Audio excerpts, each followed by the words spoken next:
Hello everyone, welcome back to our channel. दोस्तों, आज हम पढ़ते हैं उपकल्पना के महत्व के बारे में, यानी हाइपोथेसिस, इम्पोर्टेंस ऑफ हाइपोथेसिस। तो उपकल्पनाओं की क्या महत्व हैं और वो हमारे अनुसंधान में यानी रिसर्च में किस तरह से हेल्प करती हैं। तो उसमें पहले नंबर पे आता है अध्ययन की दिशा का निर्धारण। जो उपकल्पना का सबसे पहला काम है वो होता है हमारे जो अध्ययन को दिशा देना, क्योंकि पीवी यंग ने कहा था कि उपकल्पना से अनुसंधानकर्ता ऐसे तथ्यों को एकत्रित करने से बच जाता है जो बाद में अध्ययन विषय के लिए व्यर्थ सिद्ध होते हैं। यानी कि उपकल्पना चूँकि हमें बताती है कि क्या इकट्ठा करना है और क्या चीज़ छोड़नी है, वो एक तरह से दिशा देती है हमारे अनुसंधान को।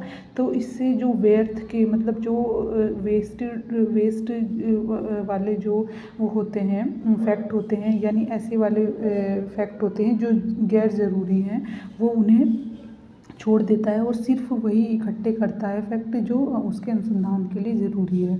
इससे जहाँ उसके पैसों की बचत होती है, उसके साथ साथ टाइम की भी बचत होती है, और वो सिर्फ उन्हीं फैक्ट्स को इकट्ठे करता है जो कि उसके रिसर्च में उसे हेल्प करेंगे।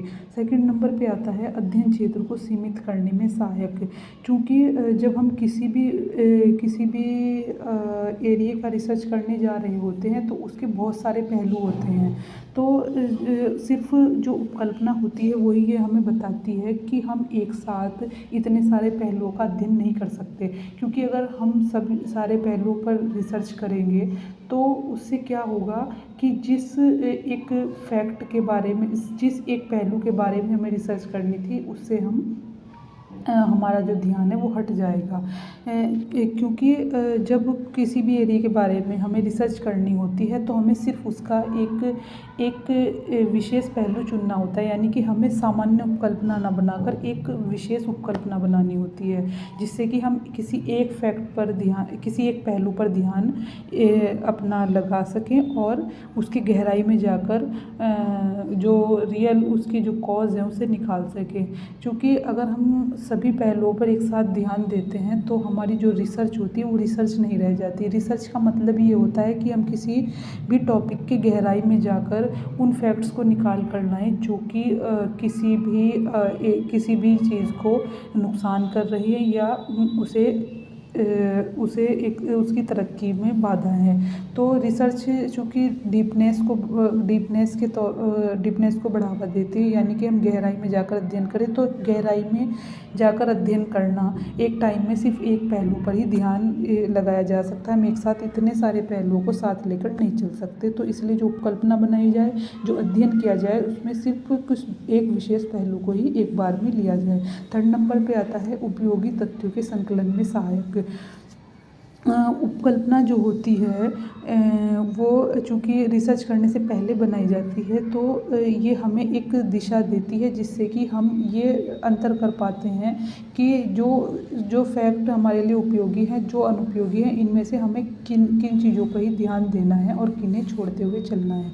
अगर हम बिना किसी उपकल्पना के कोई रिसर्च करते हैं तो हमें ये पता ही नहीं होगा कि हमें कहाँ से क्या इकट्ठा करना है। हम बेतरतीब ढंग से सभी फैक्ट्स को इकट्ठे करते चले जाएंगे। इससे क्या होगा कि हमारे पास इतने सारे जो फैक्ट है वो इकट्ठे हो जाएंगे कि हम डिसाइड ही नहीं कर पाएंगे कि हम अपने जो सिद्धांत हैं उससे कैसे बनाएं और हम उसके अंदर से एक जो सही चीज़ है वो कैसे निकालें। तो उपकल्पना एक तरह से हमारे टाइम की और पैसों की बचत करती है और एक हमें बताती है कि हमें किन फैक्ट्स को इकट्ठा करना है और उन्हें किसे छोड़ना है। फोर्थ नंबर पे आता है तर्कसंगत निष्कर्षों में सहायक। अगर उपकल्पना को हमने सावधानी से बनाया है तो ये हमें तर्कसंगत यानी जो तर्कसंगत निष्कर्ष होते हैं उन्हें निकालने में सहायता देती है।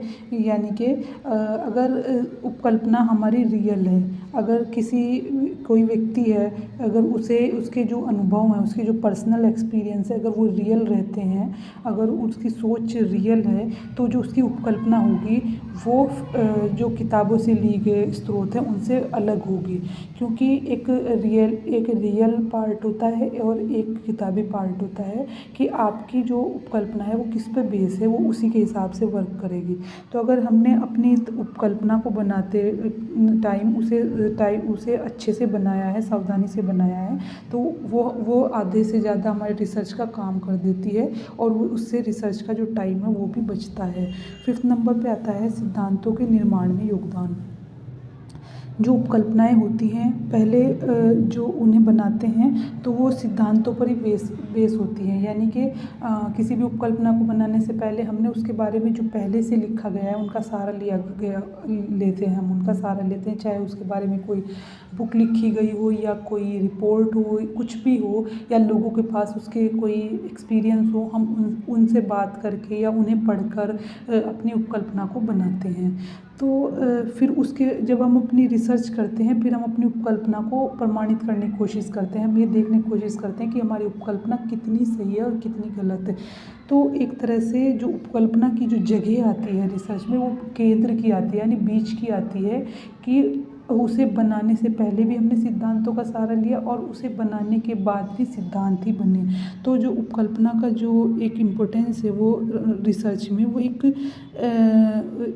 केंद्रीय स्थिति की तरह है, मतलब एक केंद्र की है, बीच की है, कि उससे जब हमने बनाया तब सिद्धांतों से लिया और बनाने के बाद भी जब रिसर्च हुई तो उससे भी सिद्धांत बने। तो ये जो उपकल्पना है एक तरह से एक बहुत बड़ा रोल प्ले करती है हमारी रिसर्च में। तो अगर इसे सावधानी से, मतलब केयरफुली अगर इसे तैयार किया जाए और इसे बनाते समय जो ट्रू फैक्ट्स हैं, जो रिसोर्सेज हैं वो बेहतर हों और वो रियल हों, तो हमारी जो उपकल्पना है वो हमारे अनुसंधान को बहुत बेहतर बना देती है।